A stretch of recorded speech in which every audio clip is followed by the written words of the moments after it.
So right now we're talking to Batwoman, Emma Teeling, an Irish longevity researcher who is trying to figure out the secret of youth by studying bats, actually. Yes. Emma, I'm asking you a question I'm asking basically everybody, which is how did you get into longevity?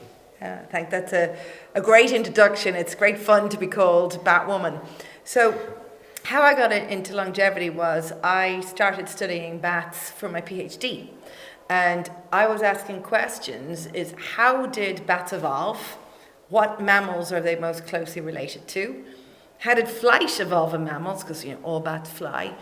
And could we use this new technology, which was the ability to sequence genes from multiple different types of animals that weren't just flies or mice or C. elegans? We could use this new technology to sequence bat genes, to align them all up, what parts of the genes were the same in different species, what parts were different, so we could make evolutionary trees. And as part of all of this, when I was sequencing the genes, working at the evolutionary history of bats, all of a sudden I realized, hold it a minute, these bats, they're really small, but yet they're living for decades, and they shouldn't be. They also have these other unique traits. They seem to be able to survive all of these viruses. How could there be so many viruses in bats without them getting sick? And so what actually happened was, by just looking at the natural world, by trying to uncover the evolution of mammals, to look as a pure zoologist, I realized that bats have these very unique traits that make them fantastic species to study the natural evolution of longer health span in mammals. All right, so tell us, what is so special about the aging of bats? So, in nature, typically there's a law. Small things live fast and die young. Big things live slow and live long. So think of a bowhead whale living at least over 211 years. We expect that to happen now, and they're in the cold waters. They're doing what we expected. Think of mice. Even in the lab, even with everything that we can do, you can't make a mouse live longer than 4 years. And as we saw in the talk today with Steve Ousted, wild mice won't live longer really ever than 1 year. But bats are the smallest mammals in the entire world. And doing these long-term marker capture studies with all these ecologists and field biologists, we realized that bats can live up to 42 years of age at least. And I'm going to tell you this cool story. So Myeris brantii, which is these Brandt's bats. So an individual, a male, was caught as an adult in Siberia. A ring was put on them. That's the only way you can age a bat. When you caught it, was it an adult, was it a baby, when you recatch it again. 42 years later, that same male was caught with no signs of aging. And what's unique is not the 42 years, because humans can do that. It's the fact that that species, that individual, that entire group weighs less than 1/3 of a lab mouse. So according to Steve Ousted in a seminal paper that kind of also made me get into aging research, when you look at how long mammals live for given their body size, if you're to correct for this, you find that there were 19 species of mammal that live longer than humans given their body size. One's a naked mole rat, but all other 18 are bats. And this is a complete underestimation how long they can live for. Because think about how are you going to work out how long a bat lives for? You got to catch as a baby, and you got to recatch it and recatch it and recatch it and recatch it. It takes a long time to do those marker capture studies. And in some of the parts of the world, people have been doing these for 60 years. We've got some very, very good data. So bats have evolved ways to slow down aging.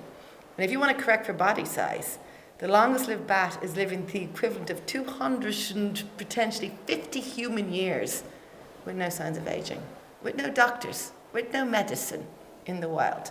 So they are super agers. So how is it possible that bats can actually do this?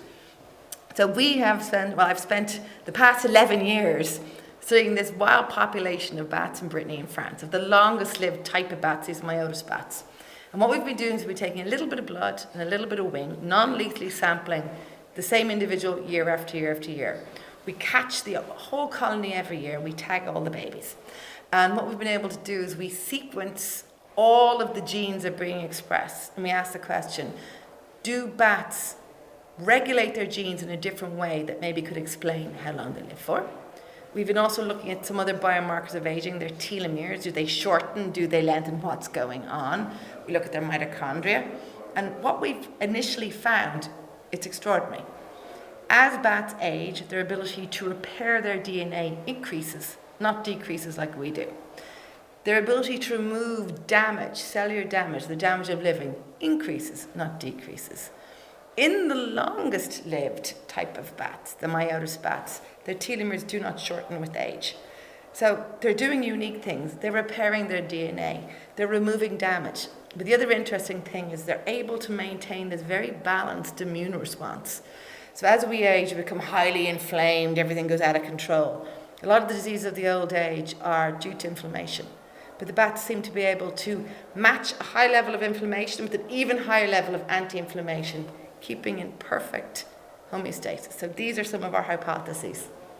Okay, so I mean, we can't really turn into bats as humans, and perhaps also don't want to. So in what way is this research relevant for humans? How could it translate? Well, we share 20,000 genes with bats. We're all mammals. And what we've actually started to find now, as originally an evolution biologist and a phylogeneticist, when I originally thought that we were going to see major changes would be happening in the protein coding regions of genes in bats. That could make it all different. But the reality is, we're all pretty similar. What the difference is, though, is how they regulate it. Which gene do they switch on and off at what time? What happens in an infection with the bat? So the reality is that that's a good thing. Although it's a bit complicated, it means that we can now make switches to be able to be more like a bat. So the way that we would do this, we'd find ways to drug our immune system, for example. More anti-inflammation, more inflammation at the right time to be more like a bat. And there are drugs out there. We would find that actually we just need to boost our DNA repair mechanisms. Here's this part of this regulation that we can actually achieve with drugs. So initially I thought we were going to have to make transgenic humans, bat humans, Batman, Batwoman, Batgirl, Batbi. We don't need to. But we need to find drugs that mimic these fantastic adaptations that bats evolved. And I think that's how we do our translation. Do you do anything personally to stay healthy and age as slowly as possible until you or others have, cracked anti-aging? Well, I'm, as they say, don't do what I do what I say. I don't smoke. I've never smoked. That's one thing I do. I try to take exercise. I need to take more. Difficult as a mother, but they're all those excuses. I do definitely try to take lots of fresh vegetables, to try and eat better, to make sure I get macronutrients. There's lots of things I could do better. Not drink as much wine, eat chocolate, not eat so much chocolate, and probably sleep better. But these are things I work on. I do think that we should exercise and diet by far seems to be the easiest things that people can try and control themselves. But there's so many promising other things that are coming out of this conference that I might have to try some of them. Where are we in this research on bats, and what are the next steps? So right now, a lot of these insights come from studying one population of the longest lived bats, but we now have started to study the shorter lived bats. And our question is, what is the difference? What is really required for super aging? What have the shorter lived bats lost? So we're studying molosses in Panama. We're working with these captive colonies now where we're able to take different type of samples because these bats do get routinely culled. We're looking at let's identify all the different immune cells in bats and how do they change. And let's look right across the order. We're sequencing the genome of every single living bat species in collaboration with the Bat Biology Foundation and working with biotech to achieve all of this. So what's the future? The future is to do much more comparative studies. The future is to develop those functional assays. You can't keep the longest lived bats in the wild, but you can take a couple of cells and now grow induced pluripotent stem cells, make any type of bat cell you want and study that. We move forward. We need to eventually also functionally validate a lot of this stuff. So again, knock bat genes into C. elegans, into worms, into mice. See, does it make a difference? So I think in the next 10 years, we're going to see a huge change in this field. We're going to take our understanding from bats, so bring it from biology to the bench. And I think the future is bright. Great. Thanks, Emma. Thank you.